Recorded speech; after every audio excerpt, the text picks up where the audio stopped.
I never thought I'd own my own business, and now I own two.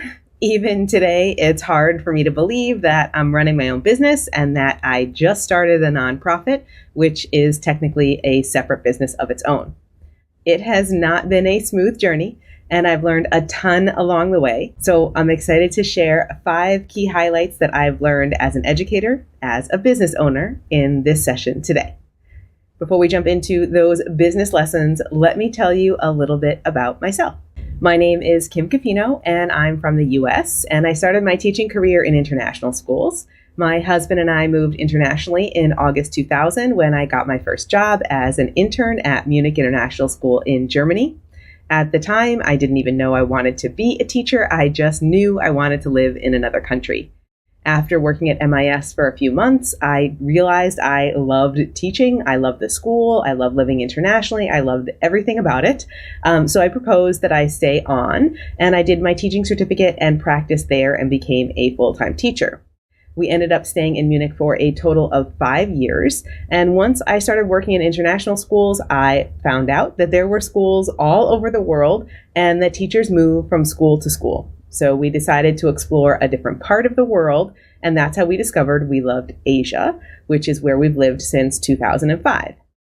After Munich, we moved to Kuala Lumpur, Malaysia for 2 years, working at my first and last for-profit international school. Then we moved to Bangkok, Thailand for 3 years, and then to Japan for 5 years, and now we're back in Bangkok, Thailand. In total, I worked about 15 years in international schools, which I absolutely loved. I was primarily a learning coach or a tech teacher in most of those schools, and I would have done it forever. But while I was working in Bangkok, I started presenting at conferences, which led to facilitating workshops, which led to more consulting work. And at the time, I thought for sure this would just be a side gig and I would do it alongside my full-time teaching job. I have never had any ambitions to work for myself. I have no lifetime role models for the entrepreneurial lifestyle. Everyone in my family and everyone I knew at the time when I started my business had worked for a big company for their entire career. My parents are lifetime IBM employees, so I fully expected to just keep working for schools until I retired. But that side gig kept getting busier and busier until I felt like I was working 2 jobs and it was getting very hard to manage. Towards the end of our time in Japan, I was able to drop down to a part-time teaching coaching position so I could do consulting work with other schools, but I knew I could not keep up that pace. I also knew that working from home in our very small Japanese apartment would feel really lonely and sad. So when my husband, who's also a teacher, was offered a position in Bangkok, a place we previously lived and knew that we loved, we made the leap. When we moved here back to Bangkok, I stopped working for a school and started working for myself. That's when I began learning the 5 key business lessons that I'm going to share in today's session. As I share each of those lessons, I'm going to tell you a little bit about my business story as it develops so you can see what each of these lessons looks like in context and hopefully apply them in your setting so you don't have to struggle as much as I did. All right, here we go. Lesson number 1 is building a business does not happen overnight. Please make sure you have some savings or an alternate income. As you know from my intro, I had solid consulting work. I had been building a business as a side gig for years, but that consulting money doesn't just automatically increase and replace your salary the moment you stop working full time. The only reason I can make this move so abruptly is because living in Bangkok is so financially doable on one international school teacher salary. I also had significant savings from essentially working 2 jobs for many years. So if needed, we could have used that money too, but thankfully we didn't need to do that. It's so easy and tempting to think that once you're available for consulting work, that jobs will simply appear and you can just take more of them to rebuild your full-time salary. And to be fair, that may work for a short period of time, but it doesn't last indefinitely. For me, I had about 2 years of what I would consider pretty easy income consulting work. And then I had to start working a lot harder to make those opportunities happen. Which leads me to lesson number 2, building a business takes work. You got those initial consulting gigs that made you think you could stop working full-time and start consulting full-time because you have a special skill or a way of explaining things or even connections with the right people. But as I just mentioned in point number 1, just consulting without a plan doesn't really last forever. You need to figure out exactly what is your business. Things that you might want to think about are: who is your ideal client?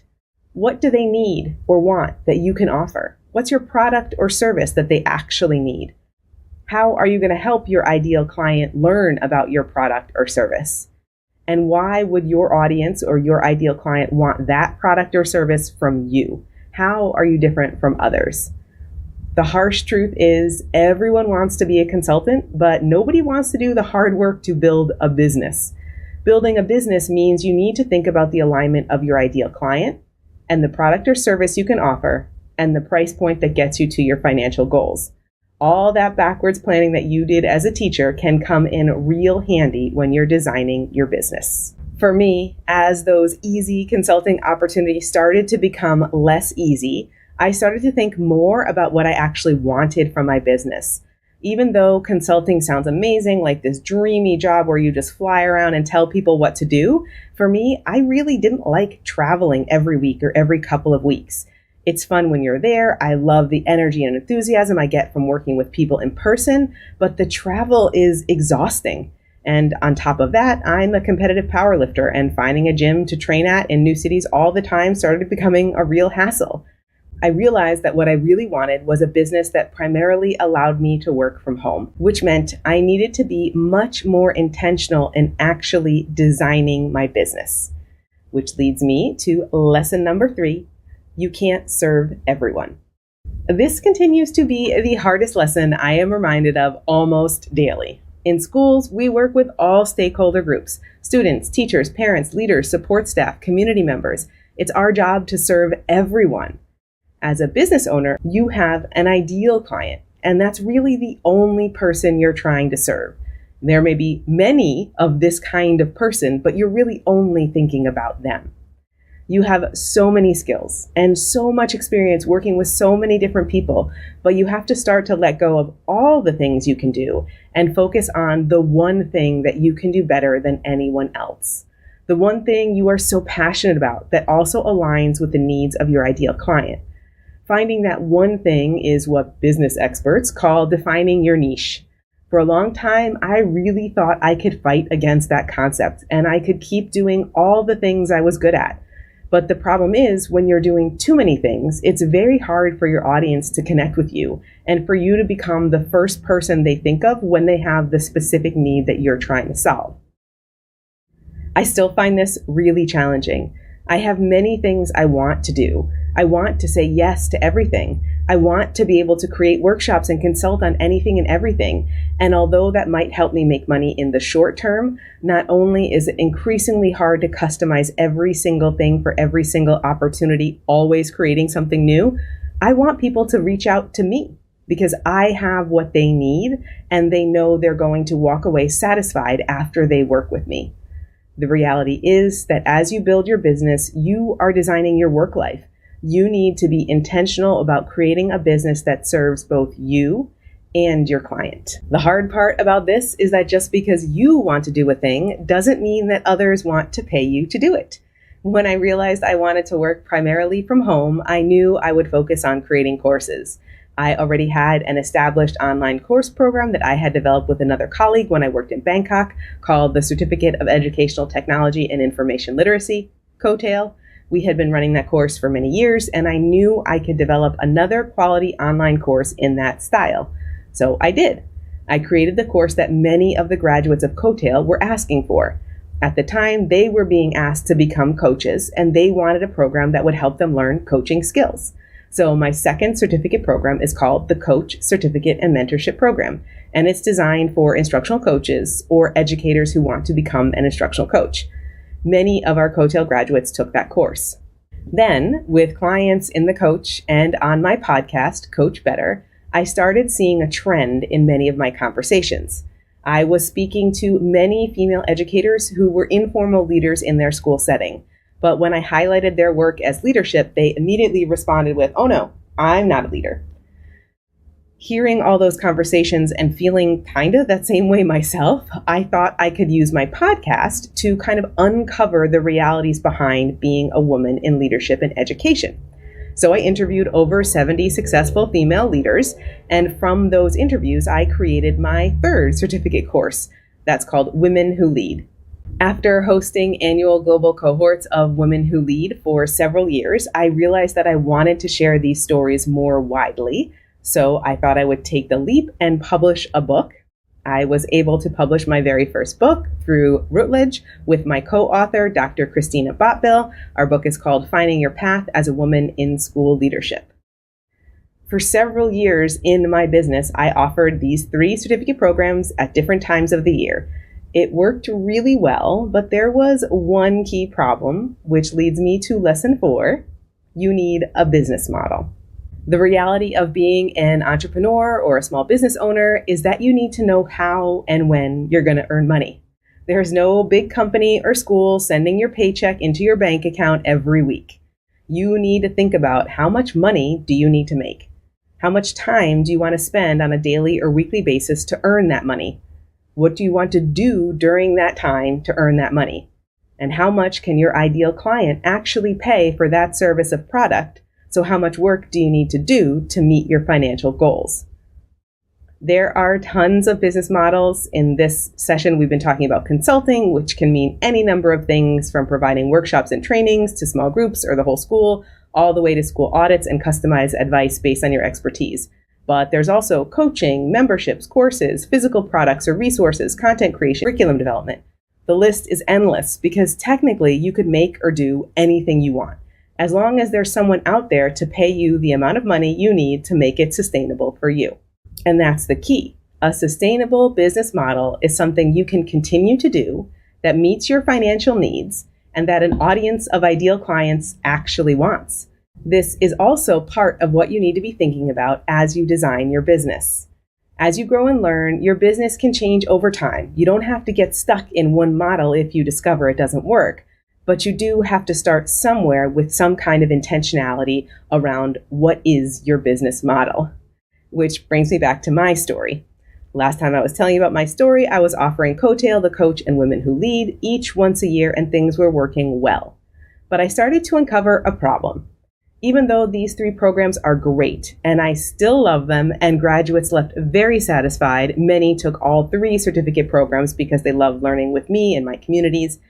But I always seemed to get stuck at the same number of participants. I couldn't seem to scale any of these courses past a certain cohort number. And even I was struggling to switch gears from marketing Coattail to marketing the Coach to marketing Women Who Lead. And my messaging started to feel hard. I realized I needed to make another shift, which led me to lesson number 5. Where you start probably isn't where you're going to end.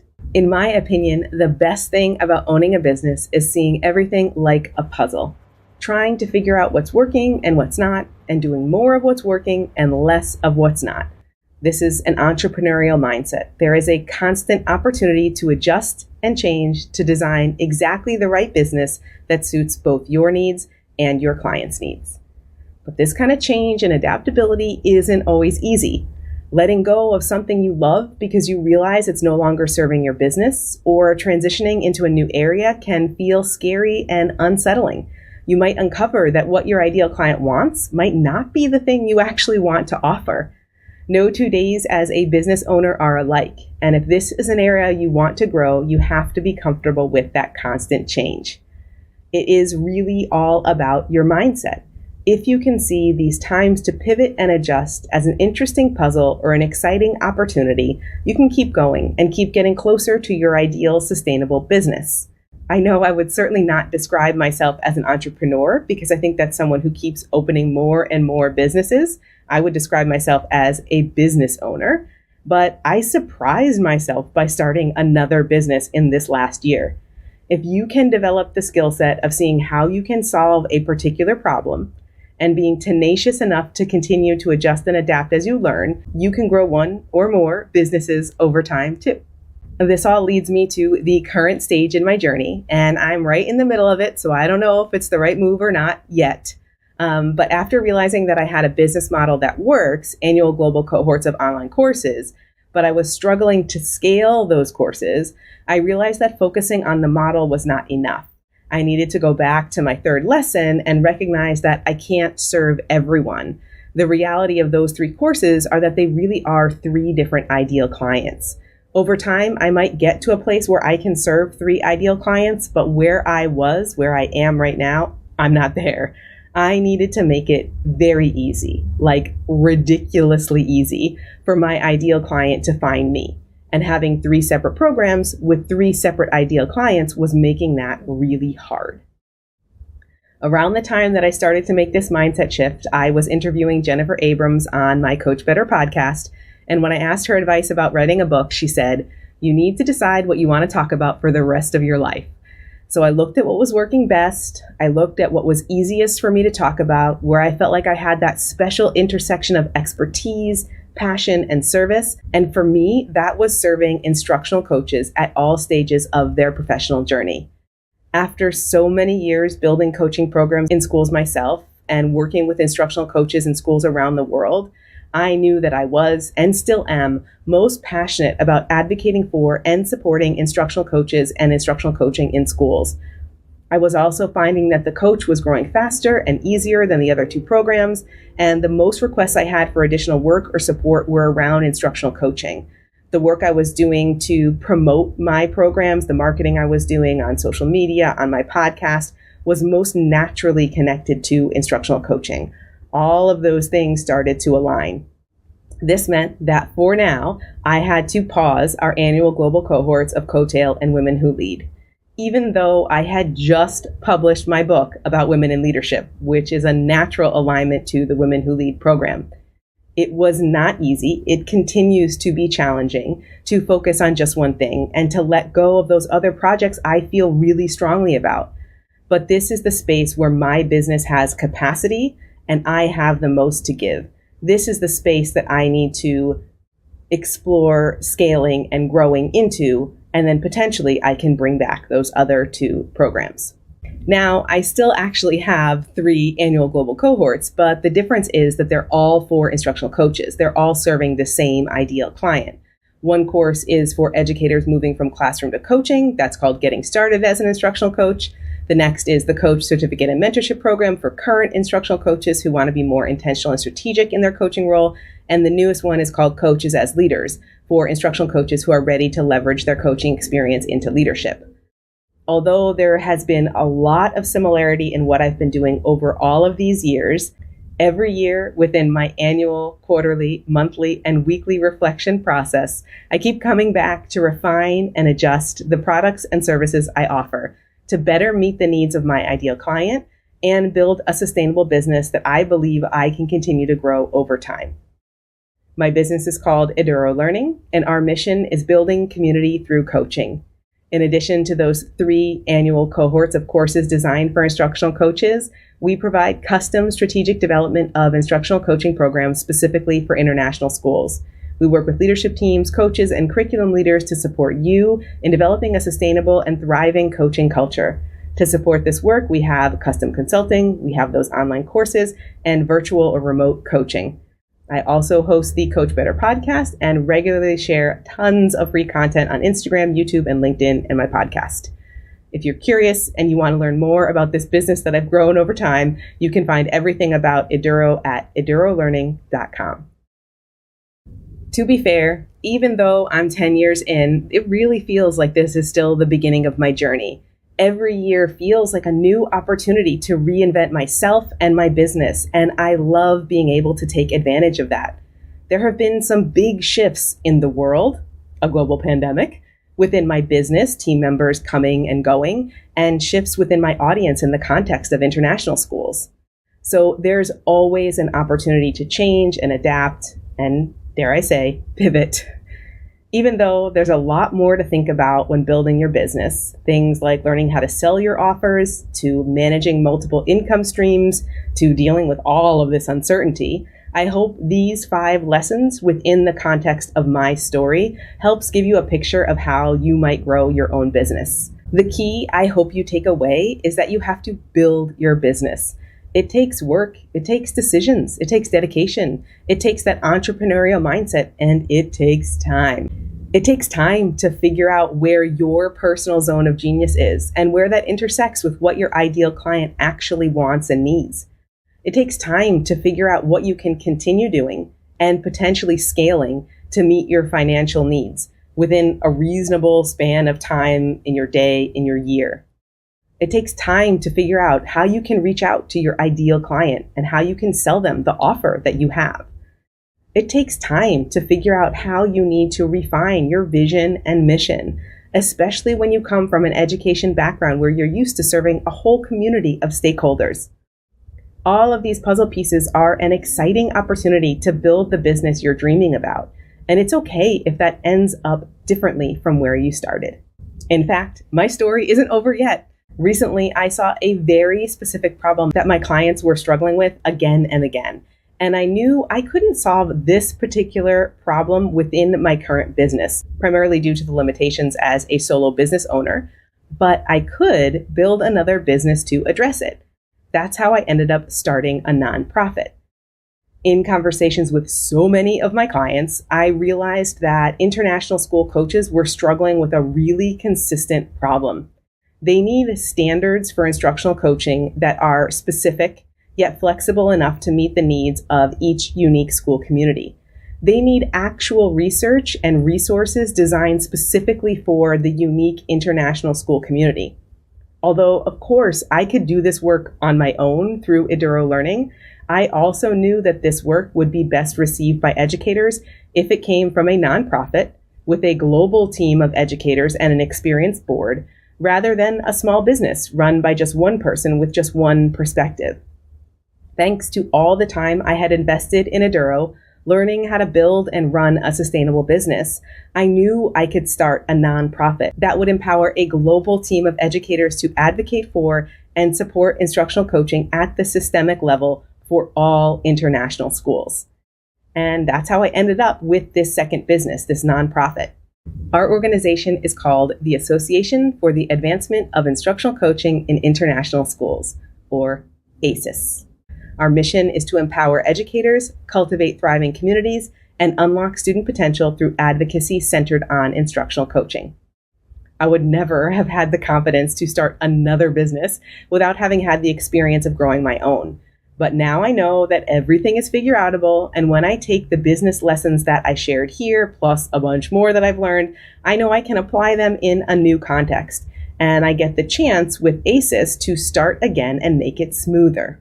Wherever you are in your journey as a single or multiple business owner, if you can view your business as a puzzle rather than an extension of self, and you can build in reflective practice to solve each new challenge as it arises, you can continue to grow your business. If you want to talk about being a business owner, please reach out. I always love making connections with other entrepreneurs and to see how we can support each other. You can find me on LinkedIn or Instagram right here. And if you want to learn about Eduro Learning and the work I'm doing with instructional coaches in international schools, you can go to our website at edurolearning.com, or you can subscribe to my podcast, Coach Better, wherever you listen, or find all of our episodes at coachbetter.tv. I hope to see you and connect with you and support you in your entrepreneurial or business ownership journey too. See ya.